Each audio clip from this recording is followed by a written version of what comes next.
Good Monday morning, guys. My name is Jerry Miller, and this is Real Talk with Keith Smith. Thank you kindly for joining us from our downtown Charlottesville studio here, a show presented by Yes Realty Partners. In a matter of minutes, we're going to break some news on Real Talk with Keith Smith, another fantastic restaurant in the mix, and this fantastic ecosystem we call Charlottesville, Albemarle County, and Central Virginia. Keith Smith, the star of our program, he put a cast of characters together on a Monday in the fall here in Charlottesville. Judah Wickhauer, our director. First, my friend, let's welcome Keith to the program on a 2-shot. Then we'll go studio camera and a 3-shot. Keith, it's just you and me on camera right now. How are you, my friend? You know, if I was doing any better, I'd be him. Well, we should go to the studio camera now. There you go. So we can tell who he's talking about. That's Johnny Ornelas in the house. Good morning, ladies and gents. How are you, Johnny Ornelas? Doing pretty good, my friend. We're gonna break some news here in a matter of moments. Before we do, Johnny, introduce yourself to everyone that's watching the program. John Ornelas, here native to Charlottesville since 1988. We've been fortunate to have Charlottesville take us in. My parents, we came here in 1988. We opened up Guadalajara Mexican restaurant with a bunch of other family members, and we've been successful here in the area. And we just keep moving on. I got my wife, teacher of Albemarle County Schools, 3 children, one at PVCC. He's almost 21 here in January. And then my 2 little ones that keep us busy all day long. How young are the little ones? 6 and 4. Oh, good Lord. Yeah. God bless you. Yeah. So, you know, Johnny, I've been looking forward to this for a while. First and foremost, thank you for bringing me into your family. You know, I was trying to remember when we actually first met. Jerry kind of jumped in it. And, you know, I'm a guy who cannot even remember if I had breakfast this morning, nevertheless, what I ate. But hey, when did we first meet? I think we first met when we were looking for the location for El Mariachi. Yeah, so how many years ago was that? 4? So we'll kick off with that. So you guys went ahead, you and Steven went ahead and reached out to me, and we kind of helped you put something together in El Mariachi in Zion's Crossroads. And thank you, because you're sponsoring the monthly show we're going to be doing that's going to be focusing on the Hispanic buyer and seller. And we're going to talk about that a little bit later. But tell us a little bit how things are going with El Mariachi, because you guys are rocking it, right? Yeah. You guys are crushing it. We're staying steady out there. You know, Zion's Crossroads, that's been a potential for quite some time. My dad he lives out that way, and he saw potential in the area, so he's been scouting the area for many, many years. And you know, about four and a half years ago, we finally decided to pull the trigger. My brother Steve, he's the one that led the charge, and I believe we met with you, and it was Dan Conquest that were doing the search. And That's then, right. Yeah. So that was a big risk, right? Yes. You guys took, because 4 years ago was just before COVID. Yeah. Right? 4 years ago, you know, Zion's Crossroads was kind of shifting. You kind of reached out and asked me where you should be, and like that's where I felt we needed to be to go ahead into growth. And I think the proof is in the pudding, because I was trying to stop in the other day to get dinner. Yonna and I were driving home from Richmond, and there was a line at the door, and I went, I love them, but I'm going home. Yeah, no, the Chris Henry Group helped us out there. I recall that, and you were, you know, nose to the grindstone out there for us and helped us out with a lot. Don't tell anybody I actually work. Yeah. People are going to expect it. But we've got some great news forward, because we just wrapped up something literally on Friday. This is sizzle real waiting to happen. Mark this timestamp here, Judah Wickhauer. So we have, well, I have a new endeavor that I have taken. Guad has been my life here in Charlottesville through my parents and family members, and Mariachi was a step, you know, into that next part of our life as family, you know, parents and brothers. And now it feels like I can take this next step. We are going to be opening a new restaurant in West Main Street, right at the Flats building, and this one's actually going to be more me. So I'm going to touch more on who I am and what I like and what Charlottesville's turned me into as well. So we're gonna. This one's going to be Mexicali. and we're going to do a California-style based restaurant. California and international. As we know here in Charlottesville, there's a large amount of people, and we got friends from Venezuela, Honduras, Salvador, and then we also have our local friends. So this one's going to be more of a community restaurant as well. So I'm gonna dig down and do our tacos, more traditional California style items that we do. And then I also have a great person that has joined me is River Hawkins. So he is going to be a big person that's going to be let loose. We'll see how far, but let loose. I love you, River. And he's going to help us with the bar and the decor. So, and then as far as community base, I have talked, and I feel that Charlottesville has helped us with the community and the people around us, just like Keith and Jerry, and how Virgil and Candice are starting to try to help us out here. And so I have pulled different contacts here. The family with Arepas on Wheels is going to be joining us, doing a certain dish that we're going to be able to provide at the restaurant that's going to be coming from them. I've talked to Vision Barbecue to have some items that they can bring in and we can use at the restaurant. Dino's Pizza, Inca Grill. I've got other people in line. So I want to bring those businesses and incorporate them into my business and showcase them in my business, not just take the credit for it. And I feel that way we can draw our community together and have a successful restaurant, and also have the community have a taste of everything that we can do in that location. That's breaking news right there on Real Talk with Keith Smith. Johnny Ornelas just broke news. He's opening in the old World of Beer location. Mexicali, the name of the restaurant, a California-style and international-style restaurant. It's going to have traditional California-style tacos. River Hawkins of the Bebedero is going to be involved with the bar scene.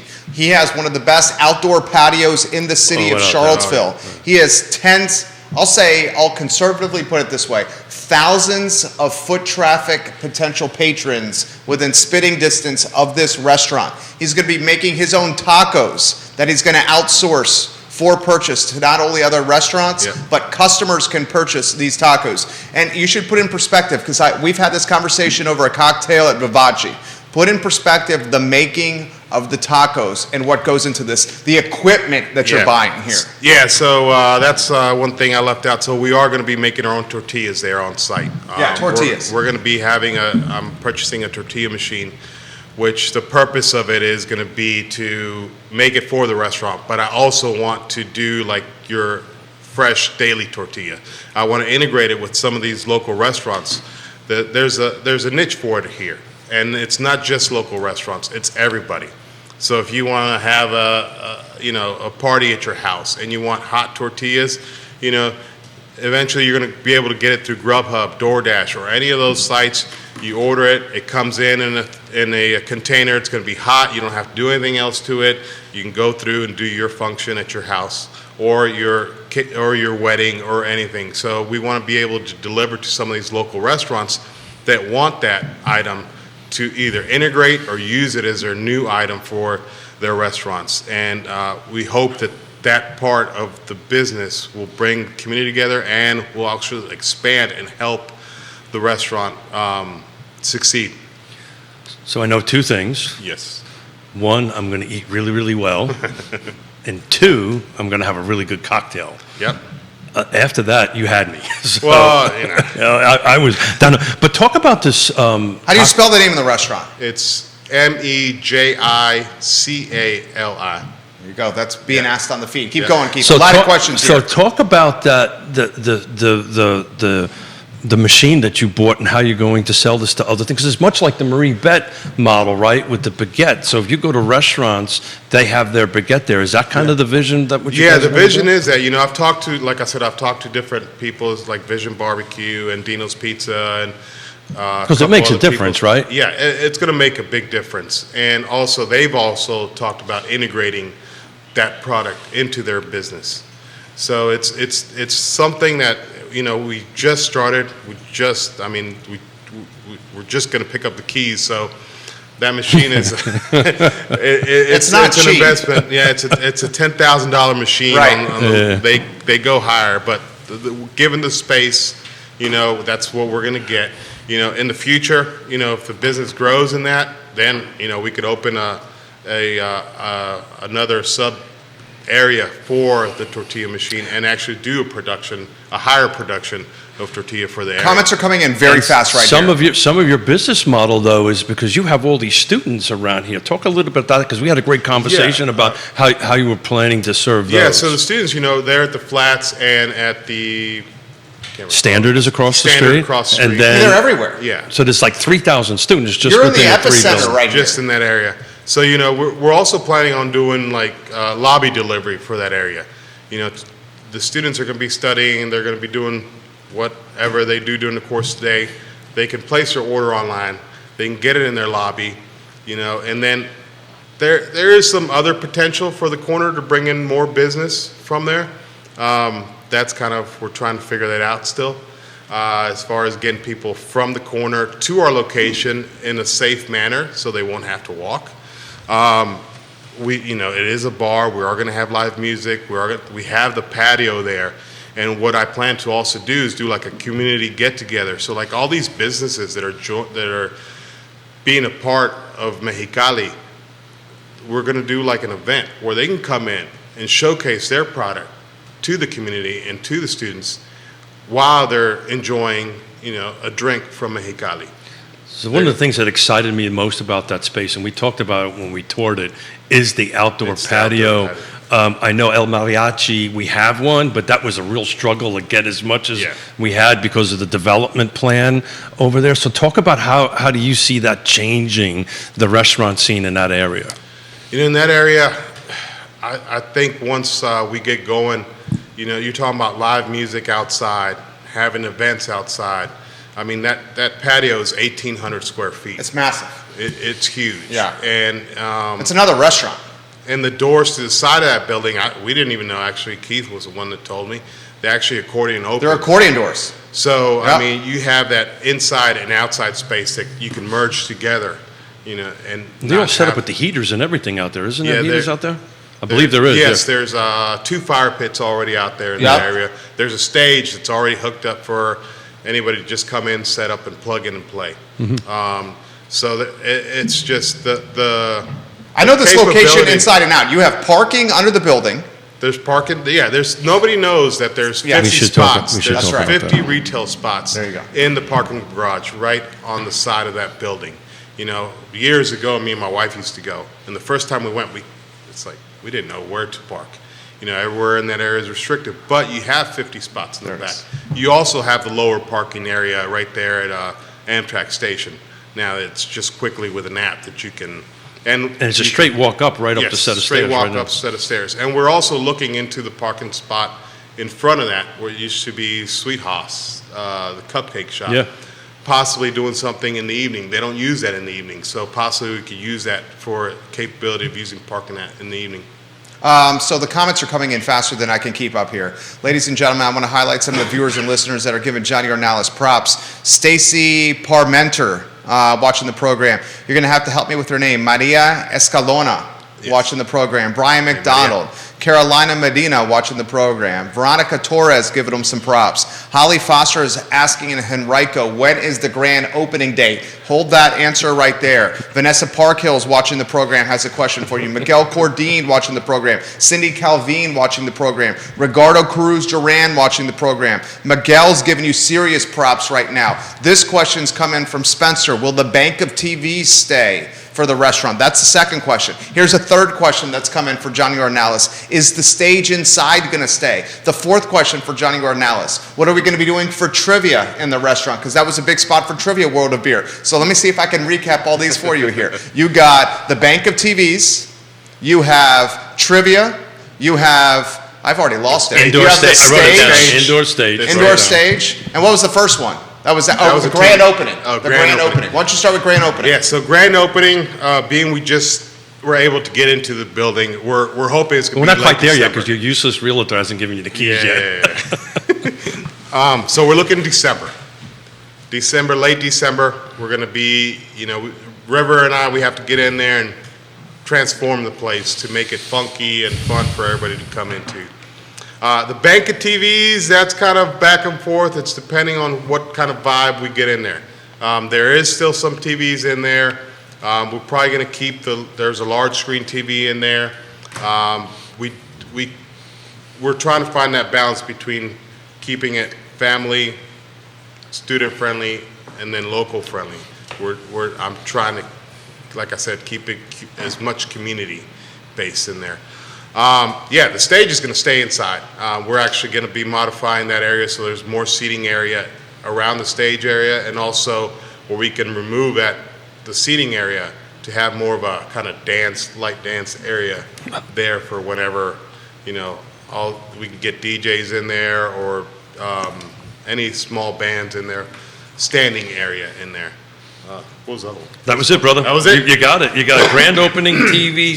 Trivia. Trivia? Oh, yeah, we could probably get trivia in there. Yes. Yeah. I see why not. I know this space inside and out. I personally have some questions, and we'll get to the viewers and listeners. Questions are coming in faster than I can keep up right now. Vanessa Parkhill, I promise I'm going to ask your questions. Grayson, I promise I'm going to ask your questions right here. Jonathan, I promise I'm going to ask your questions as well. I want to highlight Nicholas Erpy watching the program. He's giving you some props. Local media watching the program. Kevin Yancey in Waynesboro. Greenwood's in the show right now. The taps. World of Beer was known for a boatload of taps right there. What's the plan for that bar? And by taps, I mean beer taps for the viewers and listeners. The beer taps, we're going to keep probably about a third of that. Damn, that's a lot though. It's still a lot, even Yeah. that. I mean, how many we're is still that? under discussion. There's 80 taps in So there. you're going to have 20-some taps? Possibility. We're looking into. That's awesome. We're looking into maybe adding some, wine taps in there, some mixed drink, like pre-mixed drink, the house kind of concept on it. We're still playing with that idea. And then also the beers. We kind of want to keep the traditional beers and also tap into some of these local places that, like I said, I'm trying to keep everybody together here. I'm not trying to separate anybody. Augmenting that bar a little bit and where the stage is, you have an opportunity now for more families to come in and sit down on that. Right now, the current space is kind of limited on that, Yeah, it is right? limited. So On we the are, inside. from the stage side, we are reducing that bar slightly. We're probably going to be losing about 8 stools, 10 stools. But, I mean, right now as it stands, there's about 40 stools in there. So It's got one hell of a kitchen, though.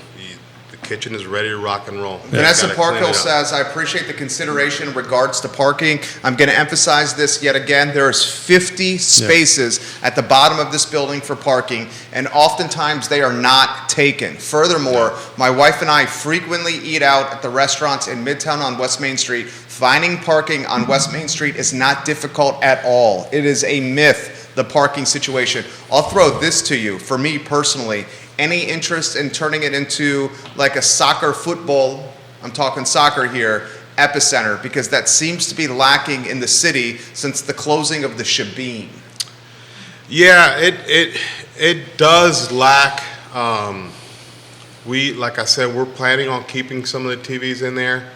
We're gonna probably do like we did at El Mariachi, start feeling the flow of how everything's functioning. And, we could always add it in there. I don't have an issue. I mean, I like soccer. I mean, football. But it also could be I like a all- time thing, right? Yeah, it also could be a time thing. We might not, getting off the ground, we might not have everything completely set up. My focus is on the food and getting the food right for everybody. Because, like I said, it is me. We're going to have these, home-style salsas there that I'm going to be very particular about. The tortillas as well, because we're going to be investing in this large machine that, we have to have that stuff on point. And all the marinades and everything that have to be correct. So, and River's going to be handling the drinks. So the other items, as far as TVs and what we're going to be showing on them and trivia, if we get more flow in there, asking for that stuff, I don't have an issue with putting it in there. Just like the outside. I mean, I wouldn't mind having like a kid, once a month kid weekend on the patio for, have families coming in, have somewhere to go. They can walk up and down West Main, and they can have a fun day.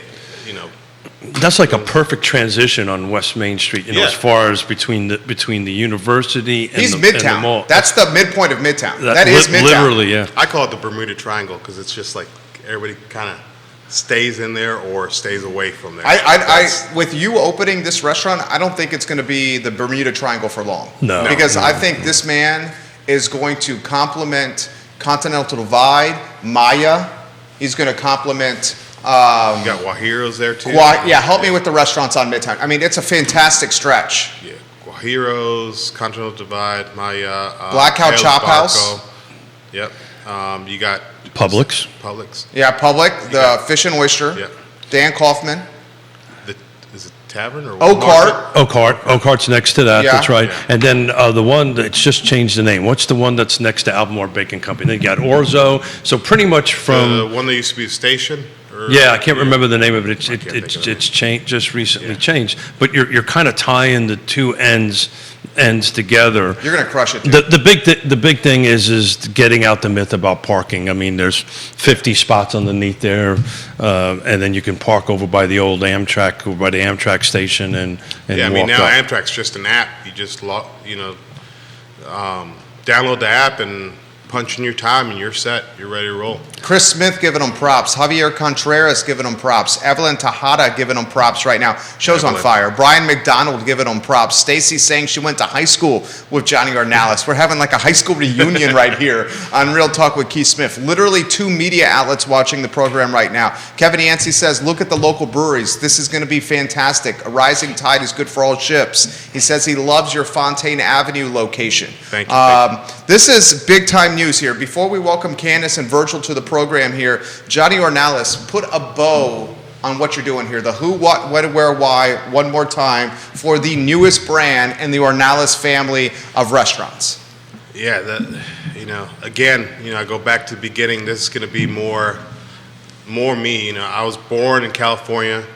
I saw a little bit aspect of the culinary area out there.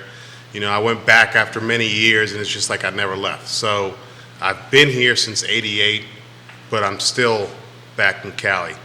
And my parents, they migrated to Cali. They worked their butts off there, and then moved here and started this big business. And I can't do nothing but continue that. But the way I continue it is being me. So nothing against anybody else, but this is just being me and what's going to make me happy and what's going to make my family happy and hopefully what's going to make the community happy. So, this brand it's a lot of heart, and we're ecstatic about it. This gentleman next to me has pushed through for quite a few months in helping me get this along, and I can't be none but grateful to have 2 gentlemen here in front of me that that have helped me and are going to be helping me, because of course we can't do this right if we don't have EMB Brands helping us along doing the branding and just helping us do things right. In the words of the late great Christopher Wallace, Biggie Smalls, I'm going back to Cali, Cali, Cali. Johnny Ornelas, Mexicali. Johnny, just want to publicly say thank you for letting me help your family. It was an absolute honor, and many more to come. Oh, yeah. Many more to come. But thank you very much. Thank you, sir. Family matters, and thank you very much for letting me help your family. I have a feeling the first patrons of Mexicali are going to be right here on this set. Jumbo margaritas, tacos, burritos, desserts. Judah Wickhauer's got an appetite of 5 men. I don't know how he And never gains a damn and pound. doesn't gain any We weight don't like whatsoever. him. He's going to be there as well. We don't like them. And tacos are his spirit animal right there. There we we will go. support you. This man is the best. Thank you, Johnny Ornelas. Thank you. Thank you, guys. Johnny. I'll let you sneak out this way, but let me We'll go to hug the up. studio camera there, Judah Wickhauer. That's the breaking news right there on Real Talk with Keith Smith. The World of Beer location is now going to be a California-style and international-style restaurant. River Hawkins will run the bar. Johnny Ornelas running the show. Fresh tortillas. He's got a $10,000 tortilla machine he's purchased. He's going to be making tortillas day of. It's going to have one of the best outdoor patios in Central Virginia. This is the family behind El Mariachi and Guadalajara. This is Johnny's show to run. I think he's going to crush it. I think he's absolutely going to crush it, Keith. And his family has agreed to sponsor this next segment, which is going to be a recurring monthly segment. We're going to be focusing on the Hispanic buyer and seller.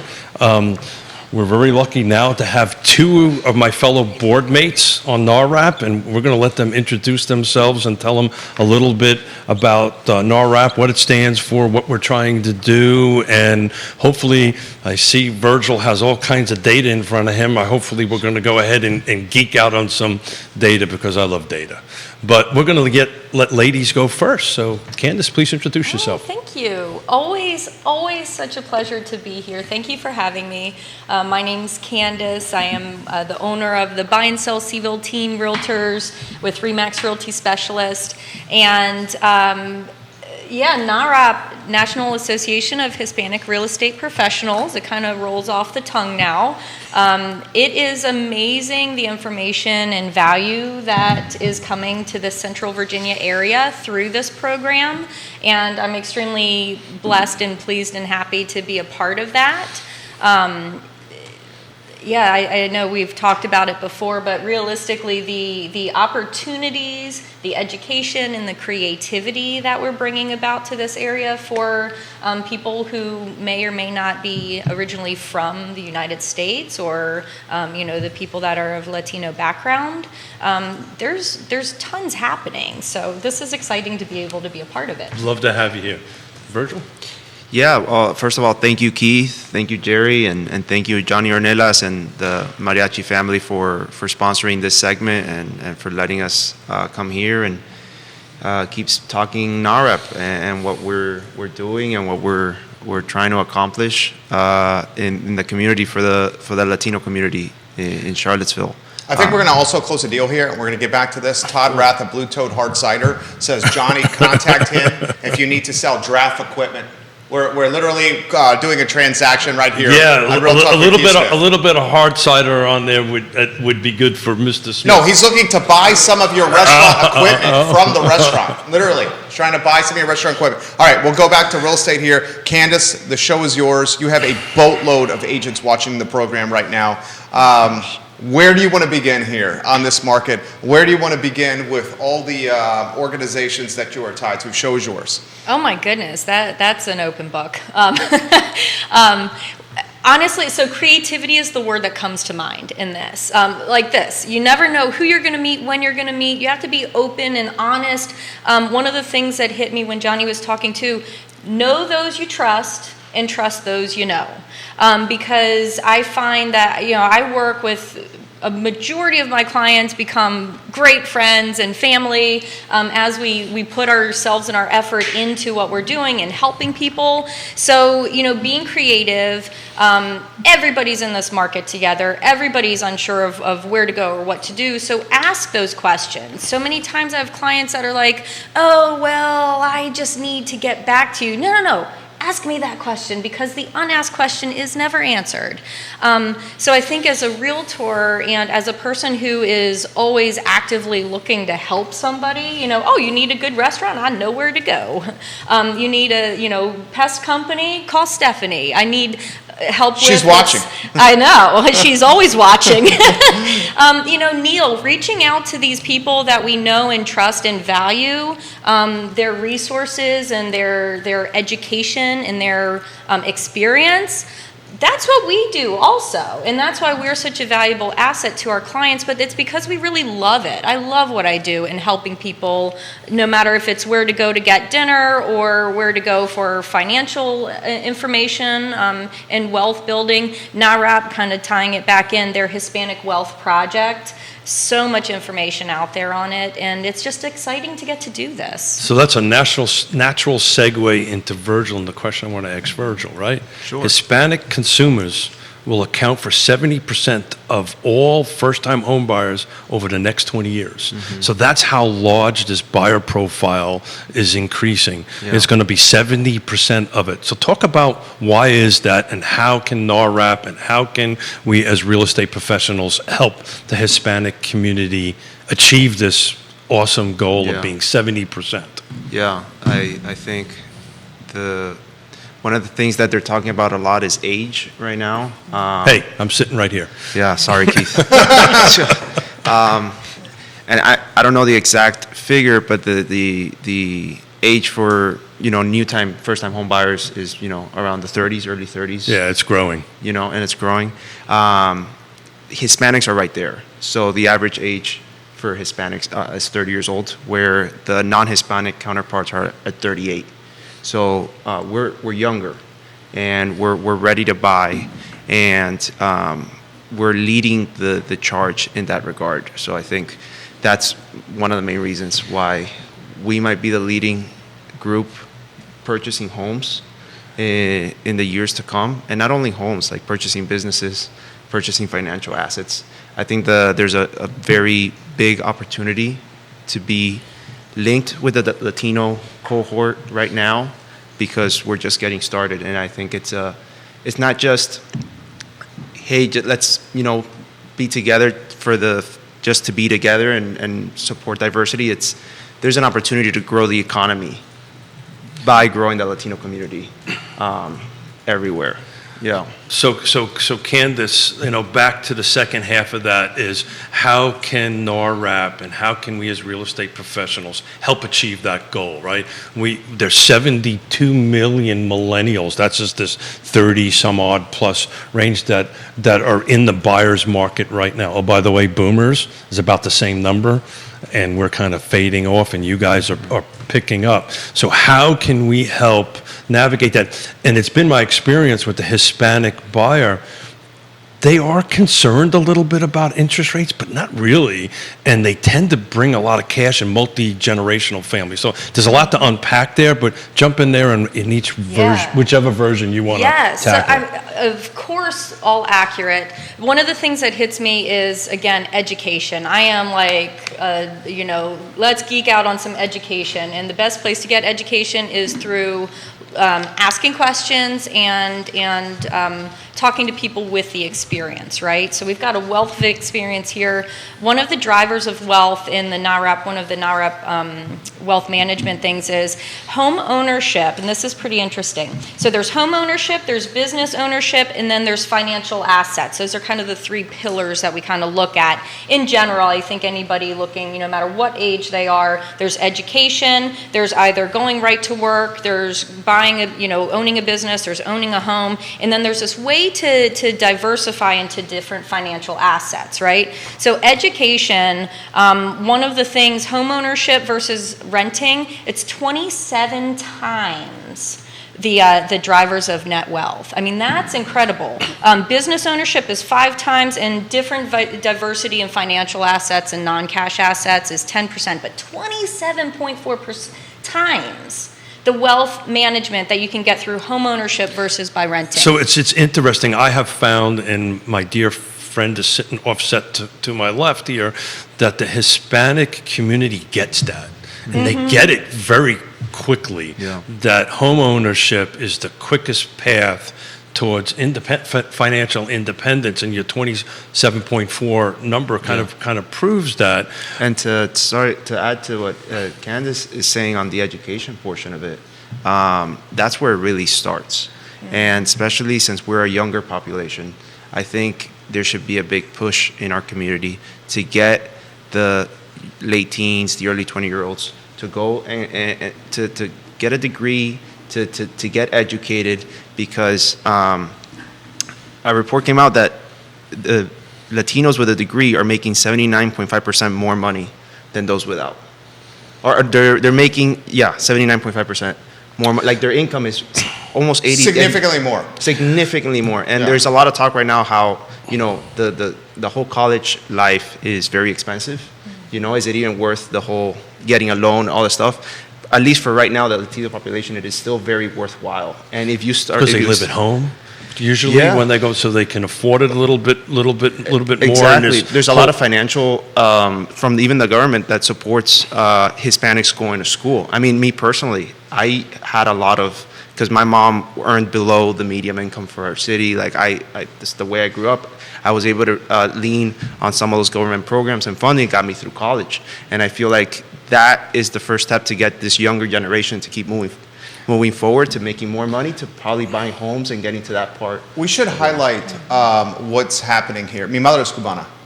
So Mima and Papi came from Cuba when my mom was in the 3rd grade, and they went from an upper middle class lifestyle in Cuba before Castro took over and implemented a communist dictatorship in Cuba to coming to Miami, hotel maid my grandma and ditch digger my grandfather, and my mom was put in an English speaking school without being able to speak English in the 3rd grade. And I saw firsthand how that next generation really started emphasizing financial practices that created wealth for the family. We should highlight this. What's happening in the Hispanic community is the first generation that came here was fantastic at working hard, building wealth, but may have not had the Americanized ways of taking the wealth that was built through hard work and compounding that wealth and truly growing it. That next generation that was growing up in American schools, speaking bilingually, and often the translators for the parents, was learning the hard work while also picking up the financial astute strategies to build and compound and grow generational wealth. Virgil, I'd love to throw that to you. I saw that firsthand literally with my family, with my mom and what she provided for Mima and Papi. Show us yours on that. Yeah, no, absolutely. And my parents came, we got to the U.S. when I was 7, they were in their 30s. But it's that same mentality. All they know how to do is work. Yeah. Work and save. Work and save, yeah. And we're risk takers. We're entrepreneurial. And that's why we left Cuba in the first place. I'm originally from Cuba as well. And we like to take risks because we like to push our families forward. And that's ingrained in us. And in all of the Latino community, I feel like we like to push the envelope because we got out for a reason. We came here for a reason. And I think we're here to keep growing. And I feel like that is an overwhelming majority of the Latino population thinks that way. And that's why we see that we're the leaders in growth in the United States. 13% of all businesses in the United States are owned by Hispanics. Yeah. Hispanics open up businesses at 1.7% faster than non-Hispanics. And what Absolutely. do? They employ, Yeah. they put money back into the neighborhoods. They buy houses. Maybe Yeah. 2 houses, hopefully. Yeah. So that's exactly, I wanted to jump in real quick because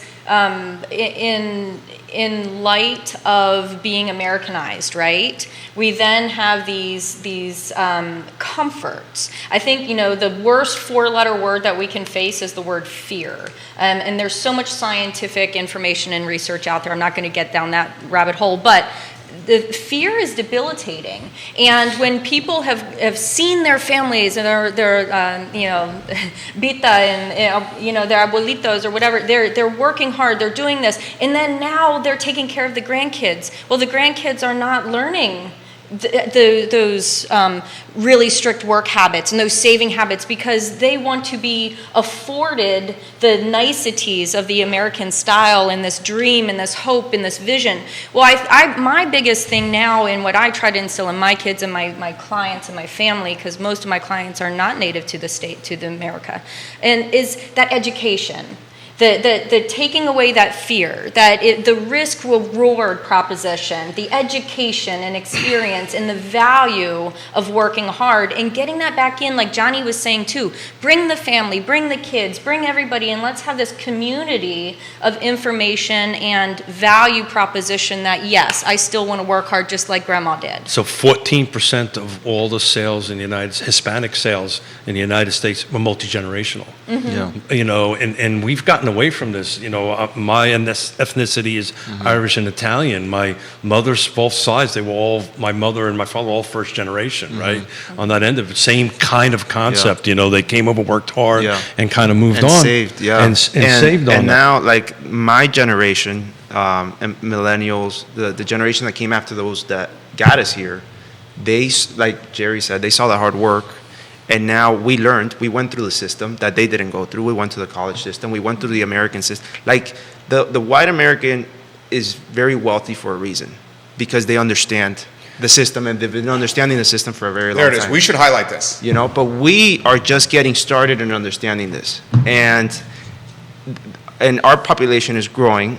We're young, we're learning, and we're taking those hard work values, like Jerry said, and now we're using the knowledge that we've all learned that's there And for our multiply it. taking and multiply it. Yeah, And because that is tied to that work ethic that Latino brings, that's why we're outpacing everybody else.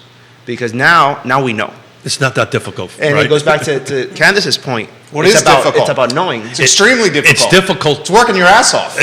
Yeah. But we're It's okay with extremely it. difficult. Yeah, we're okay with it. Yeah, That's we're totally okay what it with is. it. That's Yeah. the difference. Yeah. right? Poppy died with $20,000. Beeman Poppy died with Yeah. $20,000 total. Yeah. And when they died, they in their will is like $10,000 for Jeffrey, my brother, $10,000 for me. It could only be allocated for college tuition. But We I'm- couldn't even take it without going. You Yeah. get this money if you go to college, and it has to be used for college tuition. That's how much education was important to them yeah. when they died. But I want to push back a little bit on that because we talk about this on the show. Not much push back on education, but we talk about on the show all the time the lack of skilled labor, right? With that, my little brother, I call him doctor. Yeah. He's a trim carpenter in Richmond and makes more than most doctors make, right?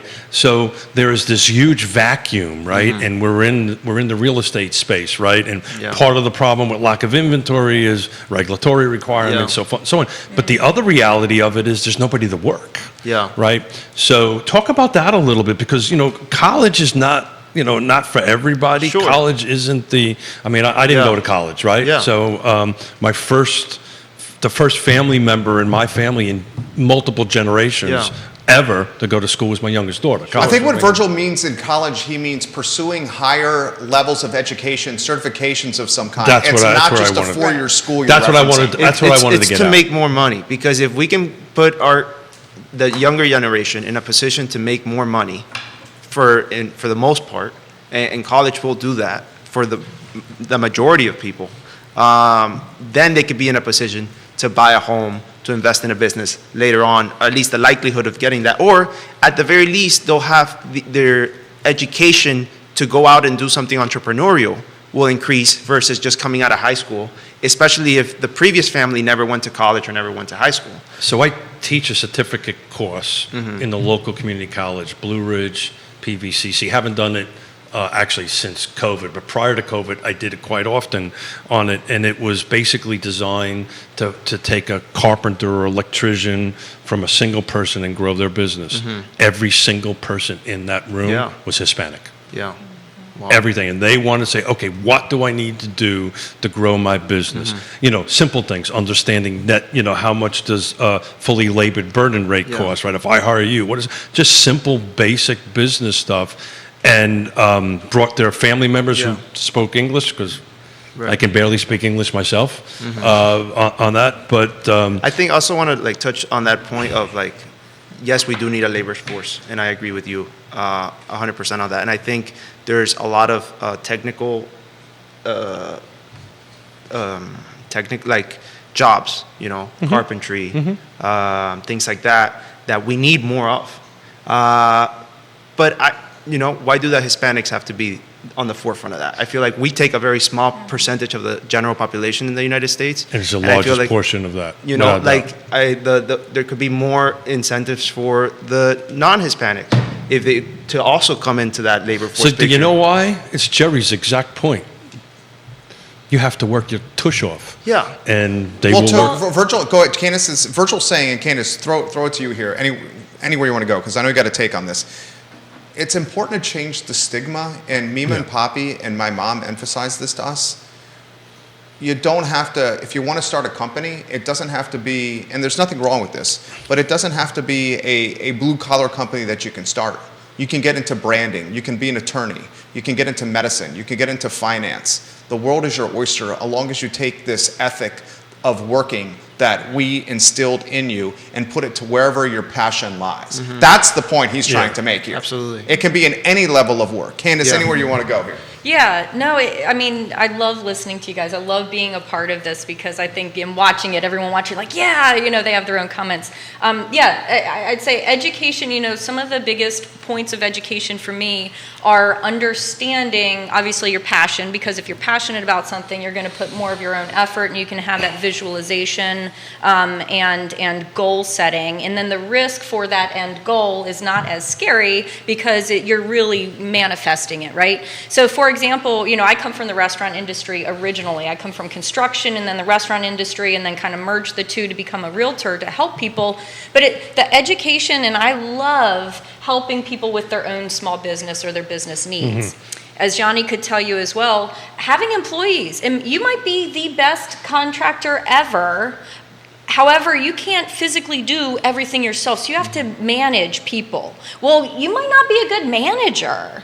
How do you keep your employees happy? How do you keep your, all businesses are all the same. I'm looking at my notes, but, product in, goods and services rendered. Product in, product out. Clients or customers taken care of. Employees, needs, wants, and interests taken care of. And all at the same time, I love, my father-in-law, Craig, he was amazing, and I learned so much from him through the years. And I don't care what you gross, what do you net? Because if you're putting out this effort, this energy, and helping your employees, and you have this wonderful team, and now your business is sinking because all you're doing is helping other people, well, you also have to have the education, experience, and wherewithal to help yourself so that you can help other people. And again, I'm like looking at Johnny over there like, yes, in the restaurant world, you really need a lot of hands, but you also need to manage all of that. So small business owners. I want to jump in on that real quick. So, I thank Johnny before he came off from allowing me to help his family because that was really important to me. And he's sitting off set, and I can go ahead and do this because he's not on set. But the trust he had in me to start, because what we started off first was just not looking for a space. We started off first with, okay, let's talk about how you're organized. He met you through an online talk show. That's how you guys made a connection. Yeah. He saw you on a Facebook streaming platform and connected with you, and that's how the relationship started. That's called serious trust there. It's serious trust, but where it got even further than that was, okay, I know we want to look at spaces, I know we want to do this, but let's look at how are we structured? How was your LLC structured? How was his ownership was going to do? And we started there first, setting up the business model of it. Then we said, okay, great. Now we've got the business model structured. Let's go and look. Am I right. Johnny?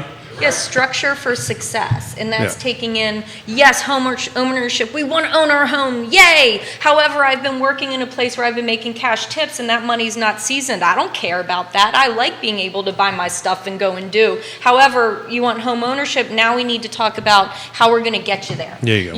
You might have to start reporting more of your income and not be as comfortable for a while because your dream is bigger. And we need to, and that's what realtors do, and that's what NARAP is about, that's what we're all about, is helping people with their own vision and getting to their own goals. That was a great take. That was awesome right there. Thank you. That was fantastic take. Right. Okay, here's the toughest question for you guys yet. We understand home ownership is a way to build wealth.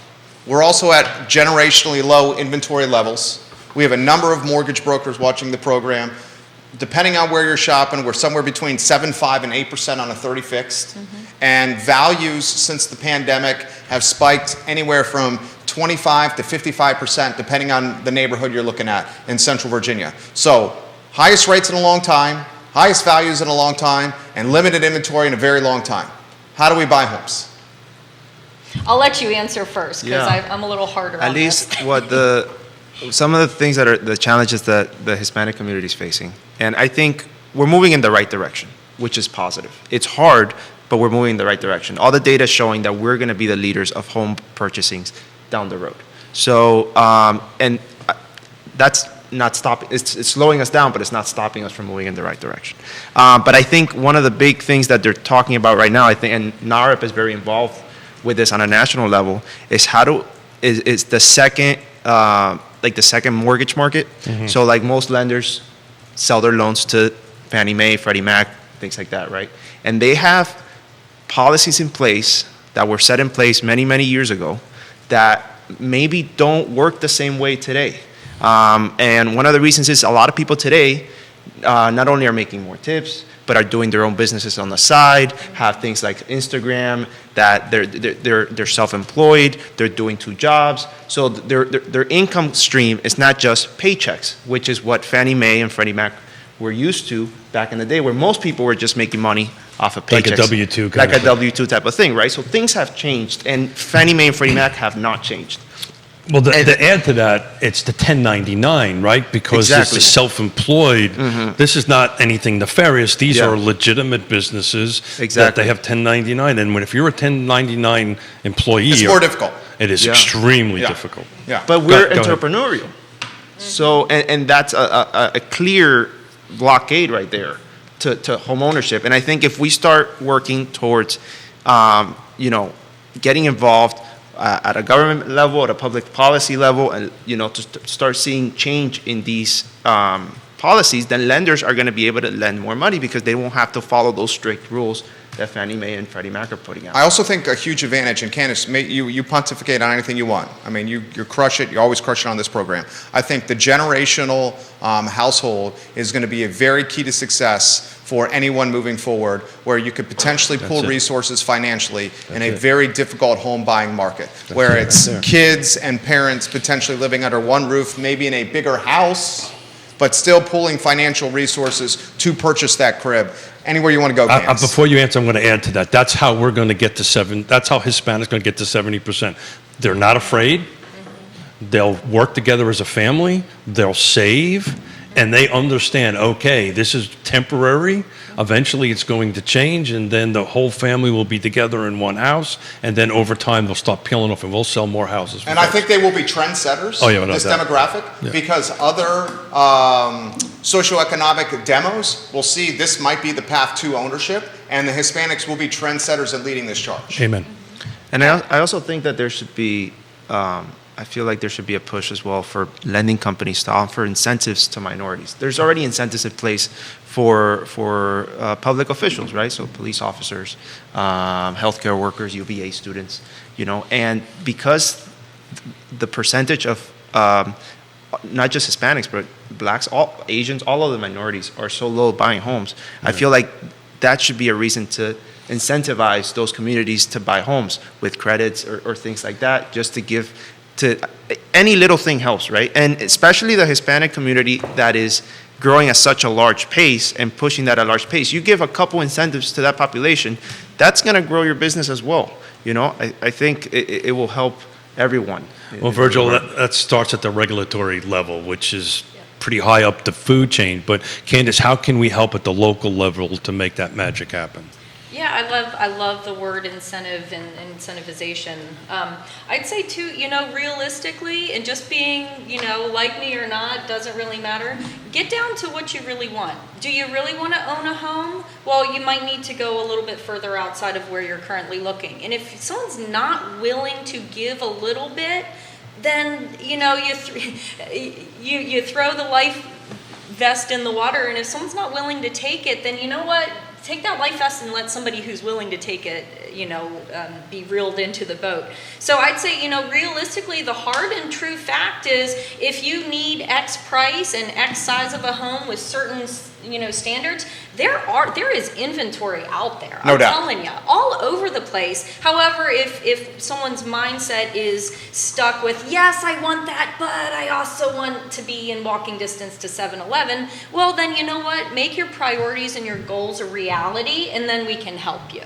Because there are incentives out there. There are programs out there. I always tell my clients, the individual qualifying for the loan has to, match that product, but the home itself, the location, the size, the condition, has to actually match the financial ability that the individuals have. So we may have multi-generation, and I've seen this too, where there are multi-generational households where they go, yes, we're getting free child care, however, I don't want to live with my parents anymore, so how can we do this? Well, go a little further out and have an accessory dwelling.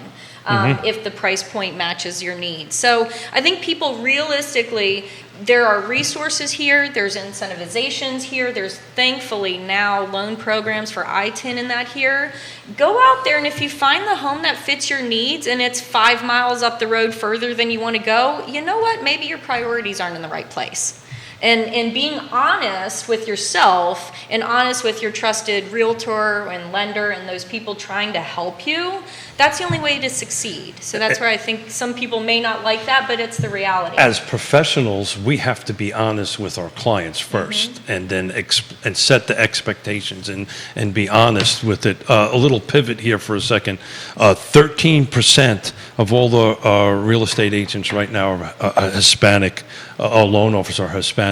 So 13% is going to service 70%. That math doesn't work. Does not Right? work. So Yeah. that 13% needs to climb a No, little bit. and that's a big, especially not only for realtors, but for the lending companies as well. Well, we got one of the best lenders watching right now, Ricardo Cruz Duran. Absolutely. Yay. He's watching the program. He says joining how do you say the acronym? NAREP. NAREP. Joining NAREP Central Virginia with the standard membership can get you access to so many benefits, such as getting discounted pricing to national, regional, and local Central Virginia chapter events. You can get member-only access to education and business development events. You can get access to unique leadership opportunities, and we help you enhance your professional brand. Just this year, 6 Hispanics that joined NAREP were recognized in the 10th annual 2023 SP 200 ranking, 200 most powerful and influential executives in residential real estate. Join this organization and let's work together to make a difference in our community. And Ricardo is fantastic. I've met him firsthand. He is absolutely fantastic. I want to throw this to the panel that's coming in the feed right here. Do you see the market, and I can't count how many people are asking this question. Do you see the market changing from a rate standpoint or values becoming more affordable? I try to debunk the stigma. I do not see values dropping anytime soon. No. I want to throw it to the panel on that topic. I highlight the population increase that's coming from Amazon and the many UVA schools that are coming online with the bags of money that they're going to be coming in tow to this community. But do you guys see affordability becoming more of a reality with valuations dropping anytime soon? Well, I mean, honestly, again, I love the thought prospect of the values, but how about the values of your home? How about the values of your education of your children and your family and your wealth generation and building? How about the value of being able to let your kids go to a school? You know, I grew up around the DC area, and it was very lacking in quality education. I see that around this area and all surrounding counties, the school systems, the parks and recreation, the nonprofits, the businesses that offer events and information. You know, we're with NAREP, we're talking about getting a round table together to just meet and talk. Let's have coffee and talk in Spanish and help, you know, educate and learn and grow and offer it to the community. So I'd say the value is that we're already in a location where all of this is possible, and it's put out there for people to take advantage of. We're not in a small rural location like where my family comes from, where it was like, you know, third world country. So just putting it out there, if you want a value and you see that opportunity, go get it, go grasp it, and we are here to help in that. Pointing out what Ricardo said too, it's only $40 a year for our Central Virginia chapter to be part of NAREP and to get all of this abundance of education. So I'd say look at the value proposition in your goals, in your family wealth building experience versus the short-term monthly payment or interest rate of a particular home. So Virgil, I would love you to take a stab at that question. Before you do that, who can join NAREP? Who can join NAREP? Anybody. So you do not have to be in the real estate space. No, you do not have do to be a not. realtor. No. Jerry can join. Yeah. Anybody can join. I think it's $49 a year. It's not that much money. And what are you joining? You're joining the beginning of something that has not existed in Central Virginia, right? It's going to be a hub for the Hispanic professional, focused on real estate, but it's going to be really the hub for any Hispanic professional. And if the trend is that Hispanics are going to be at the forefront of the U.S. economy, and we're already at the Hispanic GDP last year was 3.2 trillion, I think. Like we're the 6th highest GDP in the world, just in the U.S. Yeah. You know, so Just like, Hispanics. just in the Hispanics. United States of America. in the United States, Yeah. $3.2 trillion. And that's gonna, what is the projection? How much is it gonna increase in the next 10 years? Do you have that data on you? I do not have the next 10 years. Well, I can say this, if 70% of it is going to Yeah. be Hispanic homeowners, going to be Right. the first time buyer, that number is just going to accelerate. Significantly. So, But to you my do not point- have to, let's debunk this. Yeah. You do not have to be Hispanic to join. You do not have to be 'cause Hispanic I to am a join. member. But the point is that by joining this, your own business is going to grow. Correct. If you're going to be part of, you want to be part of the fastest growing sector in the U.S., so your own business could grow I'm regardless dumb, but of I it. ain't stupid. I'm smart enough Exactly. to go And this ahead is like, do this that. is not, like I said in the beginning, this is not just so we all can be equal and everybody has to, this is beyond that. This is for everybody in the community to grow. This is going to grow our businesses. The lenders are going to grow. The local businesses are going to grow. The big businesses are going to grow. The university is going to grow. This is all headed into the right direction. And NAREP is going to be the hub for that professional community in Central Virginia. And that's where you're joining. So tackle Jerry's question. How are we going to do this? Inventory. Well, that's Prices. not. I'm with Jerry. I don't think prices are going to come down. Yeah. And rates may continue to go up. Then they may continue to go down. But the prices are going to go up because there's still not enough houses. We're still not close. And people are sprinting here to live. And people want to buy. And I Yeah. think it's not about. Yeah, we can kind of focus on bringing those prices down, but I think it could be more about how do we get to afford them? How do we get the population to make, because people are still buying. Yeah. And there's money out there. No doubt. Right? And it And just. talk about the cash buyers. It was like roughly a third of cash buyers in the market. I mean, you put that data out last week. Yeah, so roughly 36% of all of the Charlottesville single-family detached homes the last quarter was cash. I can't go into some details because we just ratified a contract, Yonna and I, over this weekend, but it was, let's call it in the Lake Monticello area with a 6 in front of Yeah. it that had a cash offer on Wow. the table. I can't And- go and, like, into it because I don't want to jinx it. You know how Hispanics that are goes. growing in the home buying sector at these prices. Yeah, yeah. It's not like they're not affording these homes. You know, we're going to be in a position where we're going to be able to keep up with this little by little. So let's crystal ball this a little bit, because I think by the end of 2023, beginning of 2024, we're going to start seeing rates below 6. I really think that. By the end of this year? 2024. Okay, by the And- end of, okay, you said and- 2023. By the end of 2024, Oh, you I think, apologize. By You the think end of rates 20 are going to drop below 6? I think you will see it at the end of 6. I really do. But a real tail With end. the presidential election? I think so. I think you will. I think the Fed is just going to end up having to do that. Let's put rates aside, because I think once rates start sliding back a little bit, inventory is just going to go nuts. We're going to go back to this craziness of 2020. If we see a 2 to 3 point drop in rates, it's going to be freaking bananas.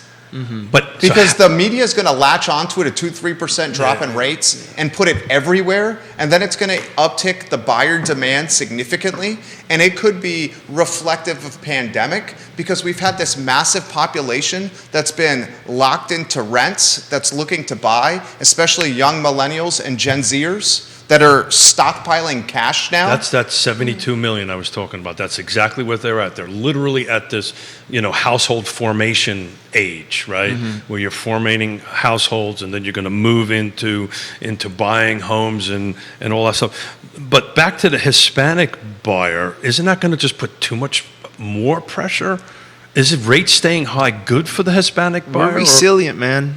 We're resilient. I don't think, we managed to get out of our crazy countries and come here and build a family. My, And, my grandparents left Cuba before they got beheaded. Yeah, like, Legitimately. yeah, like the things that my family didn't, were some that weren't able to get out of they lived the Castro's, communistic Cuba.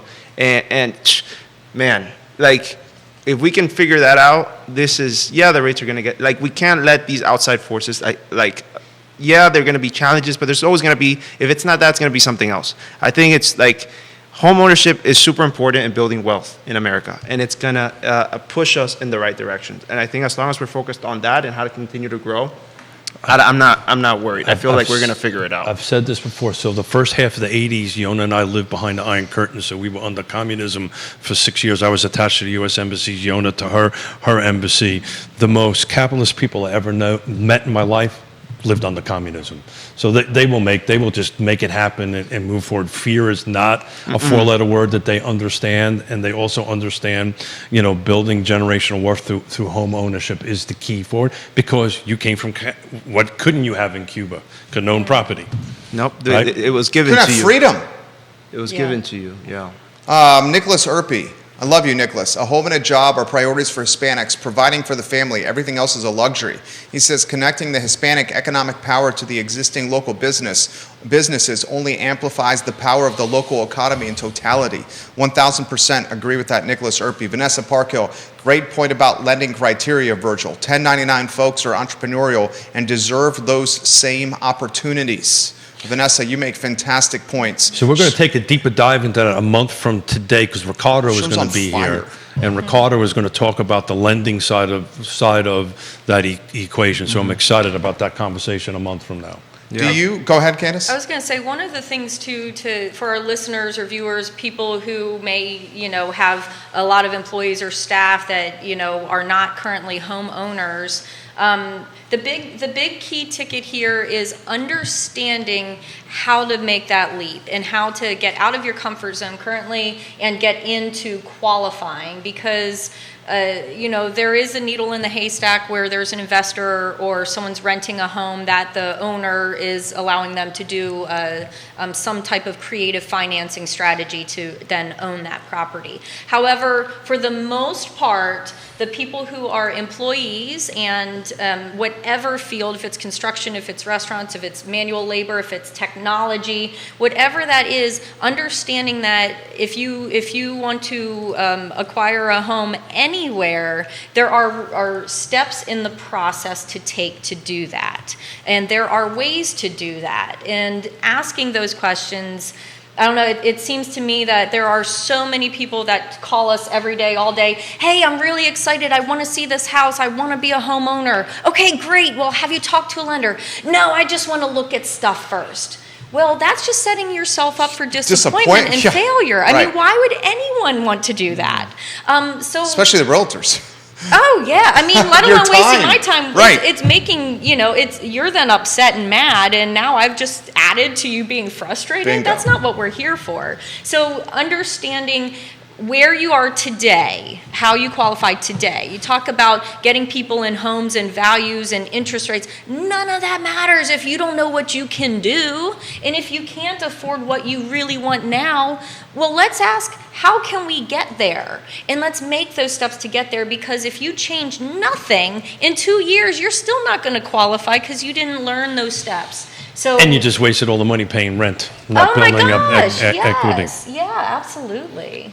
You guys are fantastic in a talk show setting. Fantastic in a talk show setting. You have takes and you back them up with facts.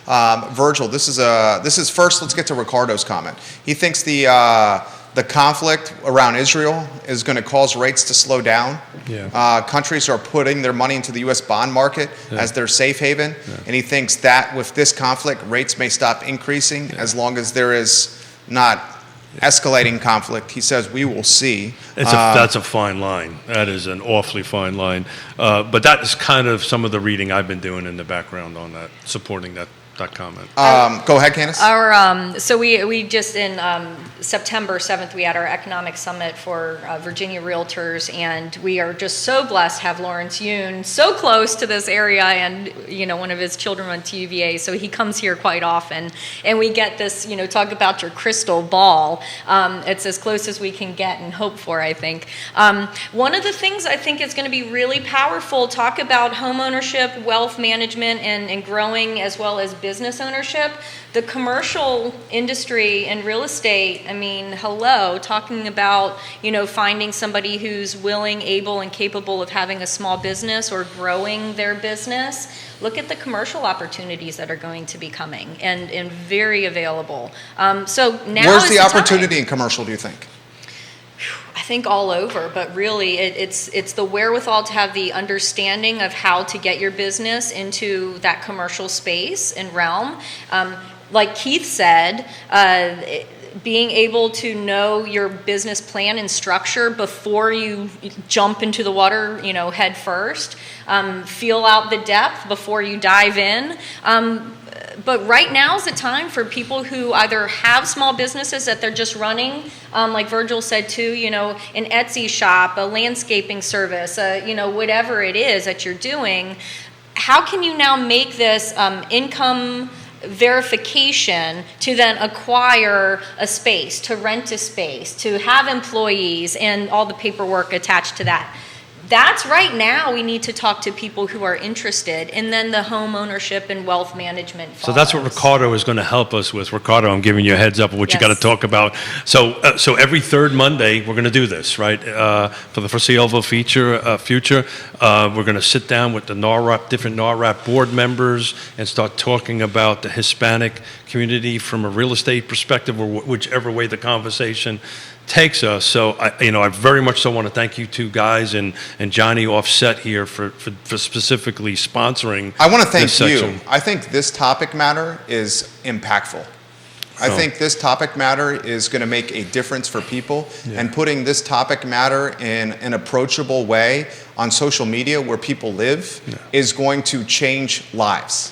And I'm not trying to be over the top with that. Yeah. People live on their smartphones and on social media, and this is streaming all over social media. And how we're doing this is conversational and approachable, and it's not like in a classroom setting that can be intimidating. I think this is going to have a serious impact, guys. I really do. Well, thank you. And the Catholic in me does not accept stuff like that. Who's Catholic in the room, right? We're not supposed to do that, right? But thank you for saying that, which kind of segs me into something else. So Jerry and I are going to take a heavy lift and make it light on October 23rd, because as of today, the class action suit in our industry has started. It's going to impact how we're doing our business, how we're going to help the Hispanic community, how we're going to help our clients. This is a 40-year shift, and Jerry and I are working on a show to go ahead and kind of make it approachable and digestible. But stay tuned. This is going to be a big He's one. talking about the commissions. You guys, He's talking about the commissions when it comes to buyers and it comes to sellers. This is if I don't think a lot of people are following this news. They're not, and they ought to, because it's going to be a huge shift. I think another topic you should consider talking about is the Virginia Realtors and how they pushed during the pandemic to allow every realtor in the Commonwealth to use essentially collective bargaining to get an insurance policy. Yeah. That is now being dismantled. Yeah. So are you following that? Following that news? That's going to have an impact on the industry big time, because basically the Supreme Court has said that they don't think you guys are running businesses, which I think is absolutely bogus. Are you guys following this? Yeah. I have not seen that one. You should literally dig into this, because this could change how you guys are insured as professionals. So there's a bunch of questions we have to ask about that. How many real estate agents actually use it, so forth and so on. But the basics of it is that we were allowed, and our associations were spearheading this. We were allowed to create a group. Right, so the Association of Realtors is the largest trade organization by volume of people in the United States. So we were allowed to do that. Now it's starting to get walked back a little bit. This is a difficult topic for me, because I'm in the VA veteran. I'm a disabled veteran, so the VA pays for all my medical things. But it impacts Yonna big time, because she, at a certain age, it's a little expensive. I'd say too, I think of Denise all the time. I love Denise Ramey. But I mean, really, RPAC and Neil, and the ability for any professional to take a understanding and stance in a pack to better their own industry is tremendous. And it's not letter-based at all. It's on what are the outcomes, what's the situation we're facing now as realtors, and how is the outcome beneficial or problematic. And I tell you what, when we go on Day of the Hill, this Charlottesville Area Association of Realtors and our surrounding, By far. Man, You bring it. we just Usually take over. the largest, They the know smallest, us when we come absolutely. there. So I'm going to take a deeper dive into that, but I want to bring the experts like Denise. Denise was instrumental in huge. making that happen, and Neil, and kind of get two experts in here, so it's just not me, And also, I want to say too, I know Woody comes on the show all the time. Woody's love me some watching and Woody. Neil is yes, watching. I love them both. Looking at the appraisals, the information I found and learned about a valuable, tremendously valuable part of being a realtor and getting a home valuation across the finish line and underwriting with Ricardo and that, understanding and seeing the trends of where the appraisal process is going and how their business is impacted in the restrictions and stipulations and protocol. So, realtors, the statistic is old, it may need updated a little bit, but for every 2 homes sold, a job is created because we have American Pest or the pest control people, we have the appraisers, we have contractors, we have HVAC and electrical, all the trades we're talking about needing hands and educated, experienced people to work for us and our clients. The realtor is really instrumental in keeping all of those industries communicating and on time. Closing the deal. And this is where Keith Smith says, number 2 in the Commonwealth of Virginia Realtors for economic impact. Realtors. Isn't that what you were going to say right there? I'm just going to shut up. That's literally what he was going to say right there. We spent a lot And of what time else I was together. going to say after that? He was going to say, you got to stop finishing my sentences. No, I was not That's going what to. you're going to say as well. going to say that. We're national gross domestic product. Our industry accounts for 20% of that. That's from good to good. Dr. Lisa Sturtevant? Yeah. Of Bright. Of Bright. Yeah. So look, we're at 11:34, And I got 11:45, and he's which got is in 8 minutes. He's got an appointment. I'm actually prepping for it while doing the show. Yeah, Literally. multitasking. I'm prepping So for it. I want to thank you. More importantly, thank Johnny sitting offset for sponsoring this. Otherwise, without their help This and is his important, family, what you're doing here. his family's help, we couldn't be doing this. We're going to be sitting here once a month and talking about it until somebody drags me off this set. Probably Mrs. Smith will be the one that does that. But in any event, That's not happening anytime soon. Not anytime and I soon. think you two are in the catbird seat when it comes to success. With realtors, the average age in car, I think, is what, 57, 58? I think it's 57. You guys are way younger than that. And you got a significant niche with Hispanic buyers on the horizon. I seriously think you guys are primed for big time success. I sincerely mean that. You got a call in 10 minutes. I have a call in 6 minutes. Thank you, guys. Judah Wickhauer, Johnny Ornelas, Virgil and Candice, Keith Smith. This is Real Talk with Keith Smith, archived online at realtalkwithkeithsmith.com. Guys, we'll have some more breaking news on the I Love CVille show in 54 minutes at 12:30 p.m. Thank you kindly for joining us. So long, everybody. Thanks, guys. Thank you. It was amazing. Amazing. Thank you, guys. We're going to grab a